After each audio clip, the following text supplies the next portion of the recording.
Vamos agora para os assuntos de política, né? O ministro Alexandre de Moraes, do Supremo Tribunal Federal, votou nesta terça-feira para condenar o ex-presidente Jair Bolsonaro e outros 7 réus por tentativa de golpe de Estado. Moraes é o relator na primeira turma da Corte do processo penal contra o chamado núcleo crucial da trama golpista.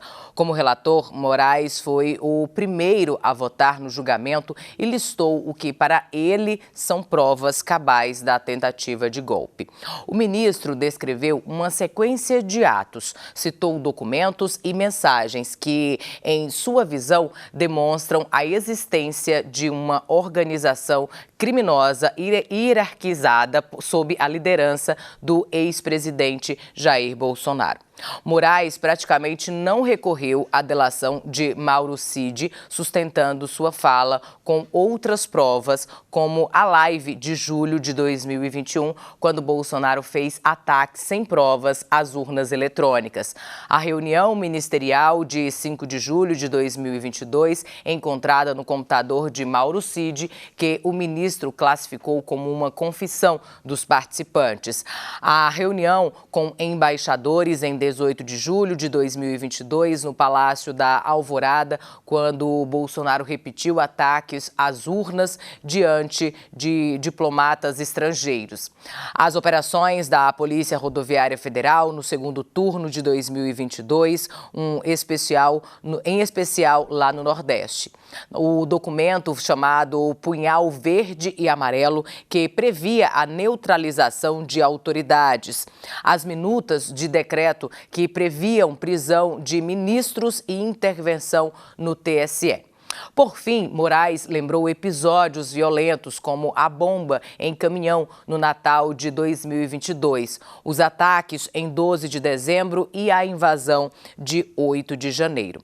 Vamos ver o momento da condenação dos réus no voto do relator. Coloca na tela. Voto no sentido da procedência total da ação penal para condenar os réus Almir Garnier Santos, Anderson Gustavo Torres, Augusto Heleno Ribeiro Pereira, Mauro César Barbosa Cid, Paulo Sérgio Nogueira de Oliveira e Walter Souza Braga Neto pela prática das condutas de organização criminosa armada, tentativa de abolição violenta do Estado Democrático de Direito, golpe de Estado, dano qualificado pela violência e grave ameaça contra o patrimônio da União e com considerável prejuízo para a vítima e deterioração do patrimônio tombado, observadas as regras de concurso de pessoas e concurso material. Em relação a Jair Messias Bolsonaro, pelas mesmas infrações já descritas e a imputação específica de liderar a organização criminosa. E condena o réu Alexandre Rodrigues Ramagem pela prática das condutas de organização criminosa armada, tentativa de abolição violenta no Estado Democrático de Direito e golpe de Estado.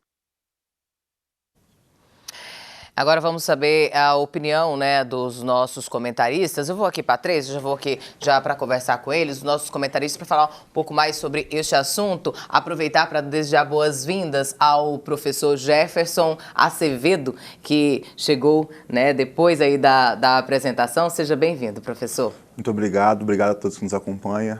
Desculpa pelo atraso. Mas estamos aqui, espero contribuir com o debate. Bom dia também, professor Marajá, e bom dia. Vamos que vamos, né? Porque, como eu disse na semana passada, aqui de tédio a gente não morre, e eu acho que todo mundo, acho que o Brasil inteiro estava acompanhando o julgamento ontem da trama golpista.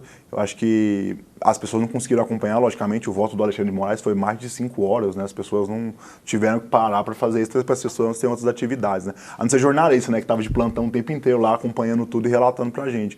Então a gente viu vários recortes, viu algumas entrevistas, viu algumas análises sobre o que aconteceu ontem, e espero conseguir contribuir com o debate hoje. Inclusive com a sua opinião, né, sobre o voto, né, de Alexandre de Moraes, sobre o que aconteceu já ontem, né, e essa condenação já era de fato esperado?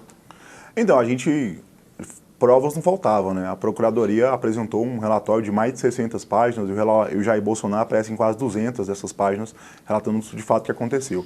Pelas condenações que a gente teve dos outros presos, que a gente teve mais de 500 pessoas que assinaram o acordo de não persecução penal, que é quando você assume que de fato cometeu o crime e daí você tem um tempo com o Ministério Público no acordo para cumprir alguns requisitos e não, de fato, sofrer a condenação penal, acordo de não persecução. Então você teve vários acordos de não persecução penal e você teve outras pessoas que não aceitaram e tiveram condenações. O mais engraçado é que essas pessoas que não aceitaram ainda o acordo, das pessoas que foram presas, uma parte do acordo era fazer um curso sobre democracia e ficar um tempo afastado das redes sociais. E quem tivesse condição pagaria uma multa indenizatória pela depredação do patrimônio público. E algumas pessoas não acreditaram por, de fato, acreditarem que ali estavam na perspectiva de salvar o Brasil, assim, entre várias aspas. Mas outras pessoas foram condenadas. Então, assim, a gente já tinha ciência que o tribunal como um todo tinha consciência que a tentativa de golpe era efetiva. Então, isso não, a discussão de ontem não era sobre a tentativa de golpe, era sobre a participação de cada indivíduo nisso, tanto de Jair Messias Bolsonaro quanto dos demais 7. Era até que ponto cada um participou, como que eles participaram disso, para estabelecer ali a pena de cada um. Então, a perspectiva era essa. Então, o voto do Alexandre de Moraes, que durou quase 5 horas, foi dividido em 13 pontos, com quase 70 slides. Então, foi um voto bem técnico, rebatendo inclusive os pontos da defesa. E, como foi dito aqui, ele não usou, ele não se aprofundou na delação de Mauro Cid, e ele pegou os pontos principais da delação. Tanto da participação de Jair Messias Bolsonaro, desde da perspectiva de incitar a população contra o Supremo Tribunal Federal e contra os demais poderes constituídos, desde 7 de setembro de 2021, onde ele fala que não vai respeitar mais ordens dos ministros da Suprema Corte, e assim, qualquer pessoa, assim, eu, você, qualquer um, a gente não tem direito de não respeitar ordem judicial. E daí eu não estou falando só do STF, não, eu estou falando pode ser juiz de primeira instância no interior de Goiás. A gente tem que respeitar a ordem judicial, cumprir a ordem judicial e recorrer no judiciário. É assim que funciona em todo o país democrático. E não incitar poderes contra ele, e não incitar a população contra ele. E daí ele vai relatando os fatos, o que não foi só atos preparatórios, né? Que de fato eles começaram a caminhar, as reuniões ministeriais, o presidente chamar as Forças Armadas para discutir como o general Heleno propriamente disse, uma virada de mesa. Como ele disse, não é uma reunião no bar, não é eu e o Marajá sentado num bar na esquina falando, eu vou dar um golpe de Estado. Que poder eu tenho constituído para isso? Eu não tenho poder nenhum para isso. Então, o presidente da República não. O presidente da República tem seus subordinados e tem nessa perspectiva poder de fato de se movimentar e isso. Então, a própria desvalorização, desconsideração do processo eleitoral. Então, tem conversas que eles entenderam que o próprio Mauro Cid fala que sabe que não tem problema nenhum nas urnas, mas eles continuaram incentivando isso para que as pessoas não confiassem no processo eleitoral e se voltassem contra os poderes constituídos. Então, você tem um monte de fatos. Então, o 8 de janeiro foi só o estopim disso. Mas antes disso, a ocupada nas portas dos quartéis, o Braga Neto falando para as pessoas acreditarem e permanecerem aí, porque alguma coisa viria. Você tem a tentativa de ataque à Polícia Federal, tentativa de jogar ônibus de cima de ponte lá em Brasília, a quebra do Supremo, o ataque às próprias polícias, as polícias legislativas, a polícia militar do DF que estava ali na CPI, a gente vê uma policial dando depoimento que o capacete balístico dela foi amassado. Então o pessoal, esse discurso que foram velhinhas, não, o negócio foi muito bem orquestrado, tentaram derrubar a torre de energia, tentaram parar a transmissão de combustível. Então assim, a gente teve um monte de atividades, tentaram explodir um caminhão-tanque no aeroporto de Brasília. Então a gente teve um monte de ato que de fato mostra que não foi só atos preparatórios. Inclusive a punhal verde e amarelo, que fala sobre a tentativa de assassinato do Alexandre de Moraes, do Lula e do Alckmin, um dos militares fala, estou posicionado, e a localização do celular dele era onde exatamente o Alexandre de Moraes estava. Então, assim, não foi só atos preparatórios. Então, a discussão era a intervenção de cada um. E Jair Bolsonaro sempre intentou uma perspectiva golpista, falou que ia controlar os poderes, falou que não responderia mais sobre isso. Então, a gente já imaginava a possibilidade de punição dele. Eu acho que o voto foi extremamente técnico. As pessoas estão falando que o voto é só político ou de vingança.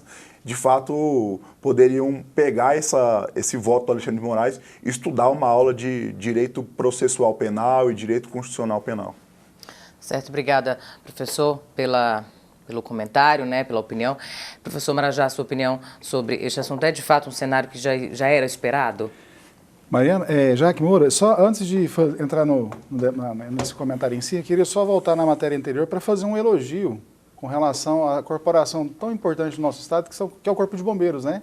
Você comentou agora no bloco anterior sobre os incêndios aí no Parque Oeste, que foi combatido ontem, hoje no centro, está tendo incêndio também em Pirinópolis, então quero mandar um abraço e meus votos aqui de um excelente trabalho e agradecer a cada bombeiro do nosso querido estado de Goiás, corporação importantíssima.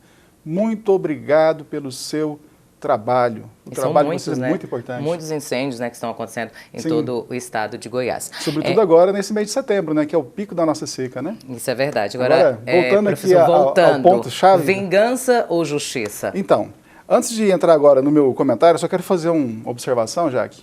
Esse comentário que eu farei é um comentário que eu farei de uma forma um pouco mais incisiva. Então, já quero de antemão esclarecer o seguinte, que quando a gente coloca as nossas ideias, elas jamais são contra as pessoas. Então, o maior respeito aqui pelo amigo professor Jefferson, né? Inclusive, o Jefferson é egresso da UEG, onde sou professor, e nenhum outro colega que a gente debate. Então, serei incisivo nas ideias, como dizia nosso amigo Rafael lá no debate, né? Brilham sempre as ideias. Bom, primeiro ponto, eu gostaria de lembrar que o STF, desde sempre, ele não faz julgamentos, ele faz condenações.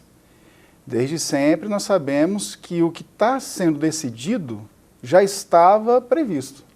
Então, nada nos surpreende nesse voto de Alexandre de Moraes. Ele tem uma rixa pessoal com o presidente Bolsonaro, em diversas ocasiões ele manifestou isso publicamente. Todos os membros da mesma turma do STF compartilham dessa opinião, talvez uma única exceção seja o ministro Fux, mas o próprio Flávio Dino e outros ministros já fizeram seu voto, ou seja, o que a gente está cumprindo agora é só um proforma. E aí nós precisamos entrar dentro de um detalhe que é aquilo que a Constituição chama de devido processo. Então, nós precisamos enumerar alguns itens para a gente considerar se esse julgamento ele será válido ou não. Primeiro, Bolsonaro não devia ser julgado na última instância agora, como também aconteceu com o ex-presidente Lula e agora está no exercício do mandato. Ele teria que ser julgado na primeira instância, caso de Lula, condenado lá em Curitiba, recorre à segunda instância, condenado por unanimidade em Porto Alegre, assim como na primeira instância também, recorre ao STJ, né, que é uma terceira instância no que diz respeito à matéria de direito, depois recorre ao STF naquilo que se chama de matéria de direito, é como se fosse quase que uma quarta instância, e foi condenado em todas elas, cumpre mais de 500 dias de pena, e depois de esgotado o que se chama de contraditória e ampla defesa, né, essa ampla defesa que foi dada a Lula, não foi dada a Bolsonaro. Então, primeiro item que nós precisamos lembrar e repetir, sabe, Jaque, em verso e em prosa. Segundo, dentro do processo existe o que a gente chama de impessoalidade, imparcialidade, isonomia do juiz. Porque, veja, desde os códigos de Drácon, Soliclísteres, estamos falando aqui do século VI, 5 a.C., quando nós criamos esse modelo de julgamento, né, o tribunal grego que vem para nós por cultura do direito romano e chega para nós no direito brasileiro pelas ordenações manuelinas e filipinas e afonsinas de Portugal e Espanha e é incorporado ao nosso direito, que faz parte da família do direito romano-germânico, o papel do juiz é julgar. O papel do Ministério Público é acusar. E o papel dos advogados de defender o réu. Então nós temos aqui 4 figuras-chave. O papel do juiz é exclusivamente de julgamento. E nós temos hoje um ministro do Supremo que, não obstante seja oriundo do Ministério Público, ele se esqueceu que ele não é mais o Ministério Público, que é papel de acusador. E ele faz muito além daquilo que deveria ser um papel de um juiz. Ele atravessa atribuições prerrogativas exclusivas do Ministério Público, quando ele, sem respeitar o princípio da inércia do judiciário, porque, veja bem, Jaque, para o nosso ouvinte telespectador que está em casa, às vezes o juridiquês ele é muito complexo, a gente precisa simplificar. O Poder Judiciário não age de ofício. Existe um princípio da inércia, ele precisa ser provocado. Quem que é o senhor da ação penal? Diz a Constituição. Quem é o senhor da ação penal? É o Ministério Público. Então, para que o juiz possa agir, o Ministério Público tem que solicitar. E o que nós percebemos, sobretudo há 2 semanas atrás, com as delações, com a aquela participação do Eduardo Tagliaferro, que era daquela equipe de combate a fake news do TSE sob o comando de Alexandre de Moraes, foi de fazer ficha expedition. Ele estava vasculhando redes sociais, violando a privacidade. Para se ter uma ideia, Jaque, nós temos um presidente que sofreu uma facada e o Adélio Bispo, que o esfaqueou, até hoje tem o sigilo do seu celular protegido pelo STF. É esse STF. E esse STF devassou o celular da vítima. Devassou os celulares de generais. Então, segundo ponto, nós temos um juiz que não é parcial. E demonstra isso. O próprio Flávio Dino, ele já demonstrou quando ele ainda era governador do Maranhão e depois ministro da Justiça, por ocasião do dia 8, misteriosamente as gravações lá da esplanada do Ministério da Justiça, que fica do lado, né, os dois prédios mais próximos, para quem conhece Brasília, nós temos o Itamaraty de um lado, o Ministério da Justiça do outro, são os dois prédios mais próximos ali do Congresso e da praça. Essas gravações sumiram. O próprio general que estava ali no GSI, que já é um general do Lula, né, general G. Dias, ele aparece em gravações coordenando uma invasão nos bastidores. E aí, depois de todo esse teatro, ainda voltam a discutir o seguinte: se esse juiz é imparcial. Esse juiz não é imparcial. Portanto, só para concluir e te devolver, o que nós precisamos perceber? Que nós temos hoje já que uma perseguição que é política, não é jurídica nem técnica, de se respeitando, a começar artigo 53 da Constituição, quando mais de 60 parlamentares, todos de direita e a maioria do PL, estão sendo processados por crime de opinião. E o artigo 53 diz que os parlamentares são invioláveis por votos, por palavras, por decisões. Como é que nós estamos falando de um Estado democrático de direito, sendo que essas prerrogativas são respeitadas? O Congresso já está falando de uma anistia. O Supremo já disse que não haverá anistia. Convido você que está em casa, abra a sua Constituição no artigo 48, inciso 8. É prerrogativa do Congresso a concessão de anistia. Para finalizar... Professor, antes que o senhor finalize, até mesmo para você conseguir concluir o seu posicionamento, a gente vai, já passo para você, inclusive, que a gente vai, inclusive, mostrar sobre o ministro Flávio Dino, do Supremo Tribunal Federal, que também votou nesta terça-feira pela condenação do ex-presidente Jair Bolsonaro e de 7 réus por golpe de Estado. Com isso, o julgamento na primeira turma da Corte tem placar de 2-0 pela condenação. Dino fez uma ressalva em relação ao voto de Moraes. Para ele, as penas dos réus, Alexandre Ramagem, Augusto Heleno, Paulo Sérgio Nogueira, devem ser menores, pelo fato de eles terem menor participação na trama golpista. Ao iniciar o seu voto, Dino afirmou que a Constituição precisa estar preparada para enfrentar ameaças internas. Dino frisou que o julgamento segue parâmetros normais. O ministro também ressaltou que crimes contra o Estado Democrático de Direito são imprescritíveis e não podem ser objeto de indulto ou de anistia, citando um voto antigo de Luiz Fux. Vamos ouvir o que o Flávio Dino disse. Ministro Luiz Fux, eminente colega de bancada, abro aspas. Crime contra o Estado Democrático de Direito é um crime político e impassível de anistia, porquanto o Estado Democrático de Direito é uma cláusula pétrea, que nem mesmo o Congresso Nacional, por emenda, pode suprimir. O ministro Flávio Dino disse ainda que o Supremo não se acovarda com ameaças, sanções ou tweets. Ele ironizou os ataques dos Estados Unidos ao Supremo. Vamos ver. E o Supremo está fazendo seu papel, aplicar a lei ao caso concreto. Nada além disso. E nós não podemos, aí sim, seria indesejável que alguém se intimidasse por ameaças ou sanções. Quem chega no Supremo, e eu me espanto com alguém imaginar que alguém chega ao Supremo e vai se intimidar com tweet. Será que as pessoas acreditam que um tweet de uma autoridade, de um governo estrangeiro, vai mudar um julgamento no Supremo? Será que alguém imagina que um cartão de crédito ou Mickey vão mudar o julgamento no Supremo? Pateta. O Pateta, ele aparece com mais frequência, né, nesses eventos todos. E o Supremo está... Portanto, né, essa a fala do ministro Flávio Dino. A gente continua aqui com o professor Marajá, até mesmo para concluir, né, o seu pensamento com relação ao que aconteceu ontem. Extremamente apropriada essa observação, já que esse corte foi muito bom. Veja, quando a gente cita o artigo 48, que é da Constituição de Anistia, nós estamos sempre falando que a Constituição estabelece, e esse artigo, e esse inciso não foi revogado. O que Dino cita, ele cita baseado naquilo que se chamava de Lei de Segurança Nacional, que foi abolida pelo próprio STF.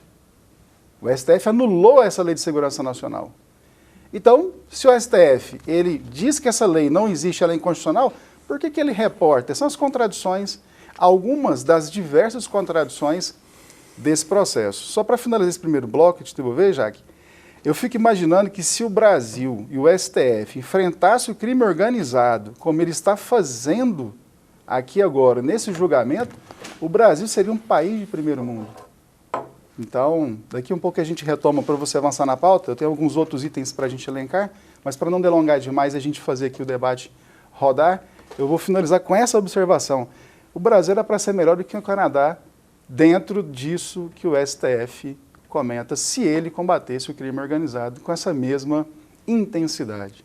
Posso pegar umas incoerências? Eu ia passar justamente para você, professor Jefferson, até mesmo sobre a fala do ministro Flávio Dino também, já era esperado também, né, esse cenário? Sim, não, e o Flávio Dino super irônico, assim, eu acho que essa ironia dele é muito, muito boa, eu acho que destrava um pouco, distensiona um pouco o espaço. Mas vamos lá, gente, tem algumas coisas que eu acho que, assim, não tem uma prova nenhuma que o G. Dias estava organizando pessoas. Inclusive, ele estava no Ministério da Justiça, ele foi lá e depois ele assume que ele esteve lá.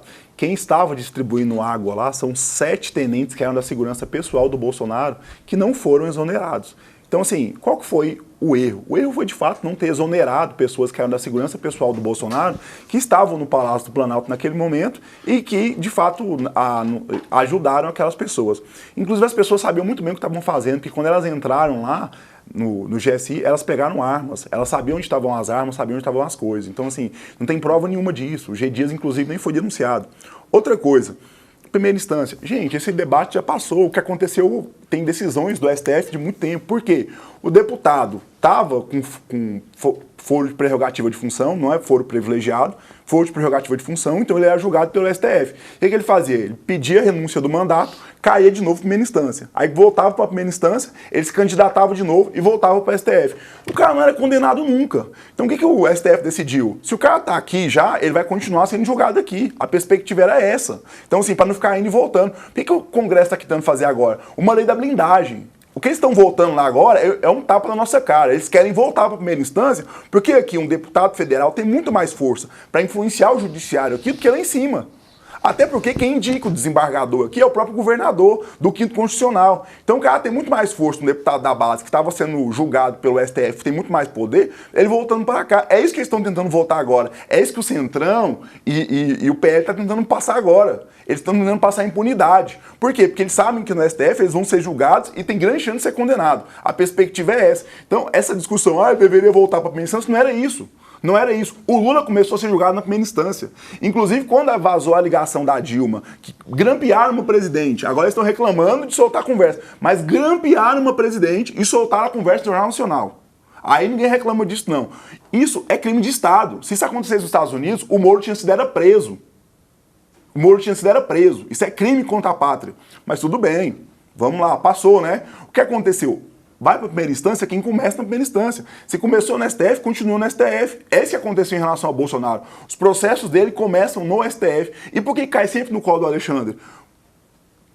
Juiz prevento, sempre vai cair no mesmo juiz. Não tem como eu estar sendo julgado aqui por um crime comum, digamos. Eu cometi assassinato, cometi latrocínio, cometi um monte de coisa. Não vai para 4 juízes diferentes. Vai tudo juntar num juiz só e esse juiz vai decidir meus crimes. Então, se eu for um criminoso aqui em Goiás e começar o meu processo, começar a correr na mão de um juiz em Goiás, vai continuar na mão desse juiz, porque é juiz prevento. Vai voltar para lá, chama prevenção, está no direito.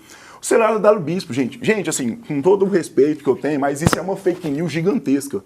A Polícia Federal abriu 2 inquéritos, todo durante o governo de Jair Bolsonaro, e no 3º inquérito foi arquivado. O celular da Adélio Bispo foi periciado, sim, foi periciado o celular da Adélio Bispo. Todo o celular da Adélio Bispo foi periciado. Tudo que aconteceu foi isso. Chegaram à conclusão que ele agiu sozinho, não tem nada de que, foi uma organização, não. Chegou à conclusão que ele agiu sozinho e a Polícia Federal arquivou o inquérito no próprio governo Bolsonaro e ele não fez mais nada. Ele não recorreu, ele não foi atrás, não fez nada, ele deixou arquivar. Ou seja, é só para criar caos, é só para criar fake, porque daí fica realalimentando isso. Quem foi que mandou matar Jair Bolsonaro? Não existe, foi o Adélio Bispo. Vamos Professor. lá, só para concluir aqui, Okay. A anistia. Gente, a anistia é incondicional, por quê? Porque você não pode passar em cima do judiciário depois de uma condenação. O legislativo não é espaço de revisão do judiciário. E o judiciário tem que ser provocado. Foi. A Polícia Federal provocou o judiciário, a Procuradoria procurou o judiciário. O Alexandre de Moraes não levantou e foi atrás do pessoal, não. Não foi o Alexandre de Moraes que fez as buscas, não foi o Alexandre de Moraes que fez perícia, foi tudo a Polícia Federal e os próprios delegados da Polícia Federal. Os delegados da Polícia Federal mandaram recolher o passaporte do Jair Bolsonaro porque tinha risco de fuga. Outra coisa, a Lei de Segurança Nacional foi revogada em partes, o restante foi para o Código Penal. E essas pessoas estão sendo condenadas agora por essa parte que está no Código Penal. Tá certo. Daqui a pouco a gente volta, né, com esse assunto.